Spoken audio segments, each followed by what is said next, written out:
প্রতিশোধ, অথবা কাউকে দুঃখ দেওয়ার ভাবনা। যদি এটা আপনার মনে থাকে তাহলে আপনি নিজের মনেই যন্ত্রণার একটা বিশাল বৃক্ষ রোপণ করছেন, এটা মনে রাখবেন। কারণ কাউকে দুঃখ দেবার এই ভাবনা, এটা হলো সেই বীজ যা আপনার মনেই পতিত হবে, আপনার মনেই অঙ্কুরিত হবে, আর আপনার মনেই একটা বিশাল বৃক্ষরূপে বেড়ে উঠবে। জীবন আপনার, কর্ম আপনার, কাউকে দুঃখ দেবার ভাবনা আপনার ছিল, এই বৃক্ষ হলো আপনার, তাই এর ফলও আপনিই পাবেন, যা গ্রহণও আপনাকেই করতে হবে। মনে রাখবেন, যে মানুষ এটা ভাবে যে আমি ওকে দুঃখ দেব, ওকে কষ্ট দিতে চাই আমি, সেই মানুষই দুঃখ আর কষ্ট পেয়ে থাকে।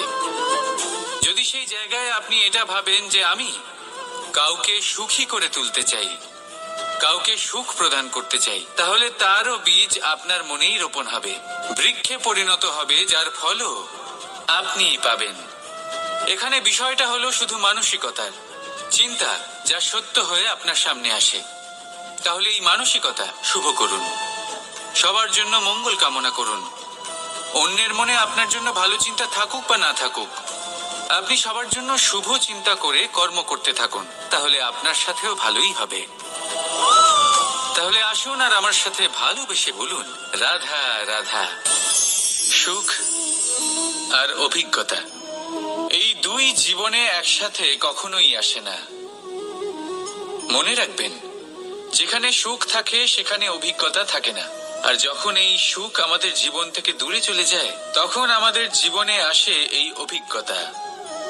পরমাত্মা, প্রকৃতি, নিয়তি এই অভিজ্ঞতাকে আমাদের জীবনে পাঠান, যাতে আমরা একটা অত্যন্ত গুরুত্বপূর্ণ শিক্ষা, একটা জ্ঞান প্রাপ্ত করতে পারি। এই অভিজ্ঞতা আমাদের শেখায় যে অতীতে এমন কি হয়েছিল যা আমাদের করা উচিত হয়নি, আমাদের শেখায় ভবিষ্যতে এমন কি আছে যা আমাদের করা উচিত আর কি করা উচিত নয়।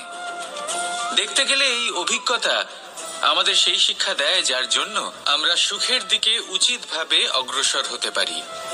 সেই জন্য জীবনে যখনই দুঃখ আসবে, দুঃখের এই সময় আসবে, তখন হতাশ হবেন না। বোঝার চেষ্টা করুন এই পরিস্থিতি কেন এসেছে, কি শিক্ষা দিতে এসেছে। যদি আপনি সেই জ্ঞান লাভ করেন, সুখের পথে অগ্রসর হন, তাও উচিত রূপে, তাহলে এই অভিজ্ঞতার উদ্দেশ্য পূরণ হয়ে যায়। তাহলে আসুন আর আমার সাথে ভালোবেসে বলুন, রাধা রাধা। জীবনে শিখরে পৌঁছানোর জন্য মানুষের কি প্রয়োজন হয়ে থাকে? সিঁড়ির। কিন্তু তাও প্রত্যেক মানুষ, প্রত্যেক ব্যক্তি শিখরে পৌঁছতে পারেন না। এর কারণ কি? কারণ একটা হতে পারে যে মানুষ কল্পনা করতে থাকেন কিন্তু সিঁড়ি খুঁজে পান না। কিছু মানুষ খুঁজে নেন কিন্তু তা পেয়ে এতটাই প্রসন্ন হয়ে যান যে তারপর আর কোনো কর্মই করেন না। খুব সোজা ব্যাপার। অনেক মানুষ সিঁড়ি খুঁজে পান না, আর যদি পেয়েও যান তাও যতক্ষণ না তাতে চড়ছেন সেই শিখরে পৌঁছবেন কি করে?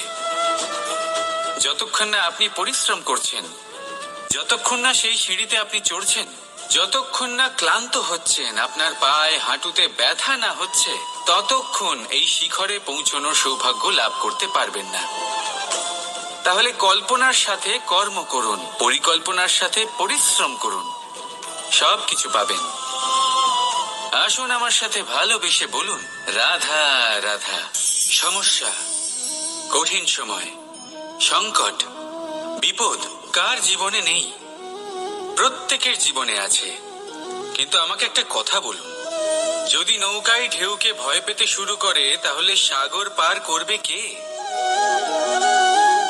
কখনো কোনো ছোট্ট পিঁপড়েকে দেখেছেন, যে আকারে হয়তো ছোট হতে পারে কিন্তু বড় শিক্ষা দিয়ে যায়? কিন্তু আমরা শিখি না। এবার দেখুন একটা পিঁপড়েকে, যে ভোজনের খোঁজে বাইরে বের হয়, একটা ছোট্ট দানা তুলে নেয়। ছোট দানা তোলে কারণ তার থেকে বেশি সে তুলতেই পারবে না। সে দানা নিয়ে চলতে শুরু করে, কোনো দেওয়ালে উঠে পড়ে, আবার পড়েও যায়। সেই দানা দূরে কোথাও একটা পড়ে যায়, তা আবার খোঁজে, তুলে নেয়, আবার চলতে থাকে। পড়ে যায়, আবার ওঠে, পড়ে যায়, আবার ওঠে। সেই দানাটা রেখে দেয়, আবার বেরিয়ে পড়ে ভোজনের খোঁজে। পরিশ্রম করতে থাকে কিন্তু হার মানে না। এই শিক্ষাই তো আমাদের প্রাপ্ত করতে হবে। নিরন্তর পরিশ্রম আর নির্ভীক হয়ে কর্ম করে যেতে হবে। এটাই হলো সাফল্যের মাধ্যম। এটাই হলো জয়ের মন্ত্র, অচ্যুত অজয় অস্ত্র।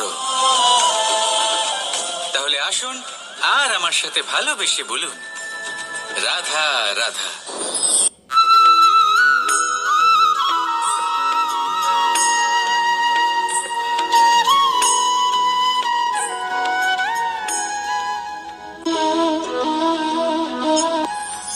কর্ম এবং ফল।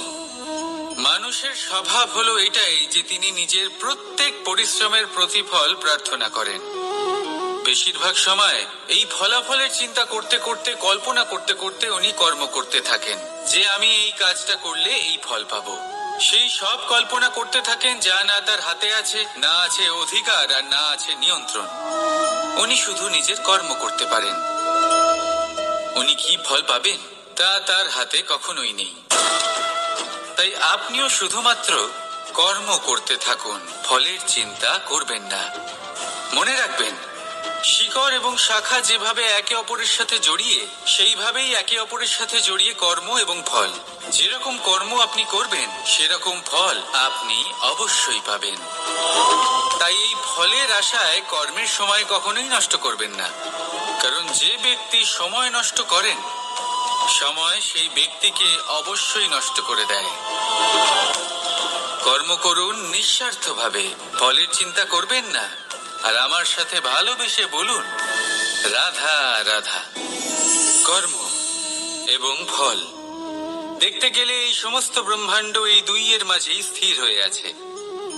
মানুষজন কর্ম করেন ভালো ফল লাভের আশায়, আর ভালো ফল লাভের আশায় উনি এটাই ভুলে যান যে উনি যে কর্ম করছেন তা কি করছেন।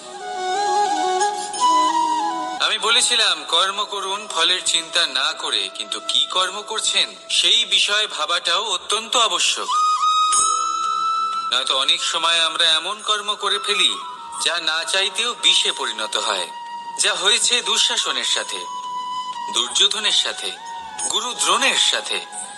একজনের মানসিকতা উচিত ছিল না, একজনের বিবেক উচিত ছিল না, আরেকজন যে পক্ষ নির্বাচন করেছিলেন সেই পক্ষ উচিত ছিল না। আর যা কিছু ওনাদের সাথে হলো, আপনার আমার আমাদের সকলের সাথে তা হতে পারে। আমি বলেছিলাম কর্ম করুন, ফলের চিন্তা করবেন না, কিন্তু এই কর্মের বিষয়ে বিচার করে দেখাটাও ততটাই আবশ্যক। দেখুন, কর্ম করার উচিত প্রক্রিয়া ফলের চিন্তা না করা, কিন্তু যদি আপনার কর্ম শুভ হয় তাহলে তার ফলও নিয়তি আপনাকেই দেবে। সর্বদা কর্ম করার সময় এটা ভাবুন যে আপনার এই কর্ম এই সংসারকে, এই সমাজকে, আপনার পরিবারকে, আপনার আশেপাশের মানুষজনকে কোন দিশায় নিয়ে যাবে।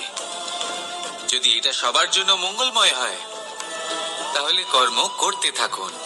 আর হ্যাঁ, নিশ্চিত রূপে ফলের চিন্তা করবেন না। আসুন আমার সাথে ভালোবেসে বলুন, রাধা রাধা। বটবৃক্ষের বীজ সর্ষের দানার থেকেও ছোট হয়, কিন্তু যখন তা নিজের রূপ ধারণ করে তখন তা বিশাল বৃক্ষের আকার ধারণ করে, যা সহস্র বছর ধরে বেঁচে থাকে, ছায়া প্রদান করে, পাখিদের আশ্রয় প্রদান করে, আর দেয় পথচারীদের বিশ্রাম করার স্থান। কেন? কারণ সেই ছোট বীজ তা মাটির ভেতরে গিয়ে নিজের খোলস ত্যাগ করে।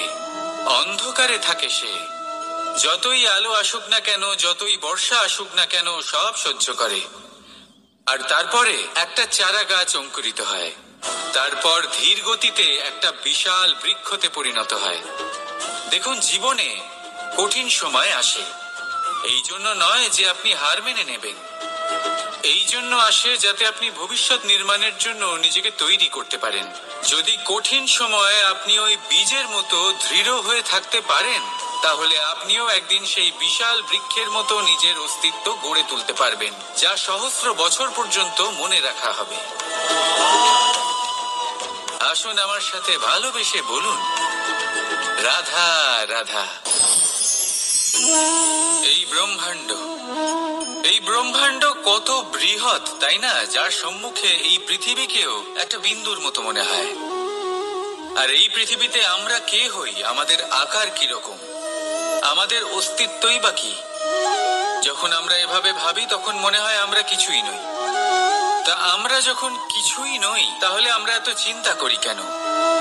কি ভেবে ভয় পাই? কাকেই বা এত ভয় পাই? কে আমাদের মারতে পারে আর কেই বা আমাদের জন্ম দেবে? আত্মার আসলে না কখনো জন্ম হয় আর না কখনো মৃত্যু। আত্মা শুধুই শরীর বদল করে। আপনি, আমি, আমরা সকলে এই শরীর নয়, আমরা হলাম আত্মা, যা হলো পরম আত্মার পরম অঙ্গ। সেই জন্য মনে রাখবেন, বাইরের কোথাও দেখবেন না, নিজের অন্তরের গভীরে গিয়ে দেখুন, আত্মাকে উপলব্ধি করতে শিখুন। ক্লেশ, ভয়, চিন্তা, এই সব কিছুর থেকে নিজেকে দূরে রাখুন, তাহলেই উপলব্ধি করতে পারবেন পরমাত্মা কে। তাহলে আসুন আমার সাথে ভালোবেসে বলুন,